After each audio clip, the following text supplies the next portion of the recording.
Hello everyone, today we are going to walk through our game and discuss its highlights and functionalities alongside with its key features. But before, I would like to give some advice on how to actually run this game. After you open the terminal, you are highly advised by our team members that you select this terminal and drag it to the top side. This particularly makes the view better and makes all the components of the game run on full screen. Now let's go ahead and run our game. We will need to type in python main_function.py. And as you can see, welcome page loaded. So, for creating Minesweeper, we used a combination of curses, sets, and specific functions to store these values. Using curses, we printed out these blocks using Unicodes. When someone clicks a cell, if it's not a mine, the index of the clicked cell is stored in a set, and then the program gets the number that needs to be revealed from the randomly generated set. Additionally, because map printing is refreshing after each click, the printMap function actually reads the values in the revealed cell and makes its design, so it is automatically designing the number. Flagging also works with this same principle. For that, we are using a set called flags to store its values and to call them. Now let's go ahead and start our game, and as you can see, game asks for our name, so let's go ahead and type our name in. And Minesweeper main menu loaded. In this menu, you are asked to select the difficulty level. So let's go ahead and choose easy mode for me to demonstrate the game to you. So in Minesweeper, our main goal is to find mines that are hidden in the cells, and for that we will have some clues that are also hidden in the cells. For instance, if I reveal this cell and it's not a mine, it will reveal a number, and this number represents the amount of mines that are hidden around the cell.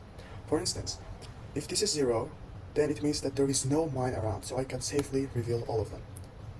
Also, we have flagging option. This is particularly useful when you are suspecting that this cell has a mine. You can just put a flag on it. So let's go ahead and continue our game until we lose or win. So for instance, if we go ahead and lose, the You Lost page will be appearing, and you will have possibilities to restart or select a new difficulty. So for this case, I'm going to go with easy again, and I'm going to actually pass the game.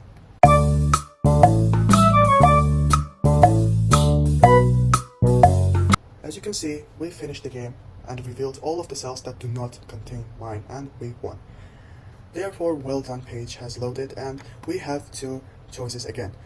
This is going to continue to the crossword part, which is going to be explained by my teammate Wilton. Hi there, this is Wilton, and I will be explaining the game design of Crossword in detail. We are really into the menu of the Crossword game, where you will be able to see 4 difficulty level buttons, and in this demo video, I will first show you the extreme difficulty level. Storyline continues, and if you are disliking this design, you could use the skip.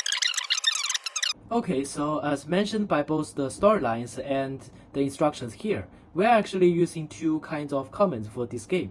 One is the F function, which stands for finding clues, and the other one is the G function, which stands for guessing a character of a certain word. Anyway, let's see what's going on for this word.